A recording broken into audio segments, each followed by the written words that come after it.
Assalamualaikum warahmatullahi wabarakatuh. Nama saya Farah Syafika dari kelompok 3, mata kuliah Pendidikan Sosial dan Budaya. Pada kesempatan kali ini saya akan membahas materi mengenai modernisasi, globalisasi, dan perubahan sosial dalam pembangunan. Selamat menyaksikan. Era globalisasi dan modernisasi merupakan suatu hal yang tidak dapat dihindari oleh negara-negara di dunia dalam berbagai aspek kehidupan. Menolak dan menghindari modernisasi dan globalisasi sama artinya dengan mengucilkan diri dari masyarakat internasional.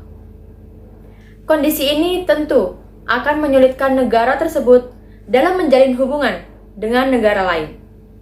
Globalisasi merupakan isu penting yang muncul dalam beberapa dekade yang lalu, di mana era ini ditandai dengan semakin majunya perkembangan teknologi, informasi, dan komunikasi.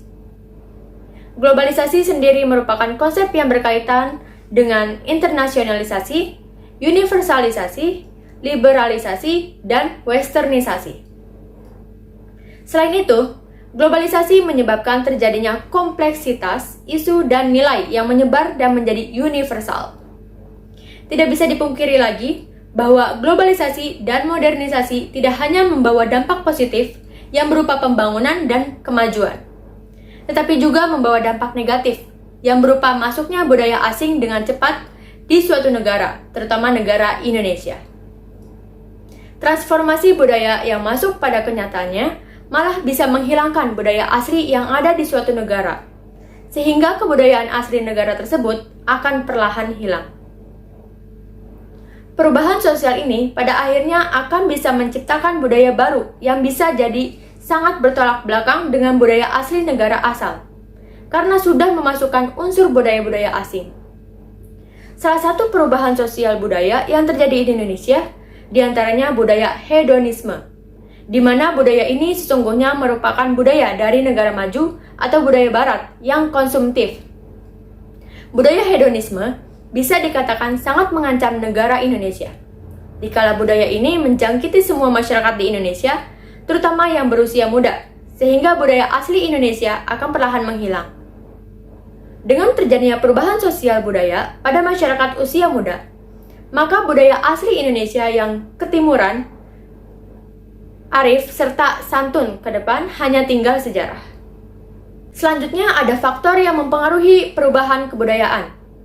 Faktor-faktor yang mempengaruhi perubahan kebudayaan terdiri dari faktor yang mendorong dan faktor yang menghambat terjadinya perubahan sosial. Di antara berbagai faktor yang mendorong terjadinya perubahan sosial budaya, di antaranya yang pertama, kontak dengan kebudayaan lain. Masyarakat yang sering melakukan kontak dengan kebudayaan lain akan mengalami perubahan yang cepat.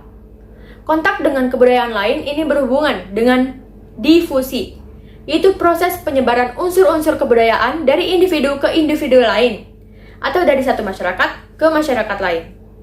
Yang kedua ada sistem pendidikan formal yang maju. Pada zaman modern, sekolah semakin memegang peran penting dalam melakukan perubahan-perubahan pada para murid yang juga merupakan anggota masyarakat secara keseluruhan. Melalui pendidikan, seseorang diajar berbagai kemampuan dan nilai-nilai yang berguna bagi manusia, terutama untuk membuka pikirannya terhadap hal-hal baru. Yang ketiga ada toleransi. Perubahan sosial budaya yang cepat akan terjadi pada masyarakat yang sangat toleran terhadap perbuatan atau masyarakat yang berperilaku menyimpang, baik yang positif maupun negatif, dengan catatan bukan merupakan delik hukum. Sekian materi yang dapat saya paparkan mengenai modernisasi, globalisasi, dan perubahan sosial dalam pembangunan. Saya harap apa yang telah saya paparkan tadi dapat berguna dan bermanfaat bagi kalian menontonnya. Terima kasih atas perhatiannya. Saya tutup. Wassalamualaikum warahmatullahi wabarakatuh.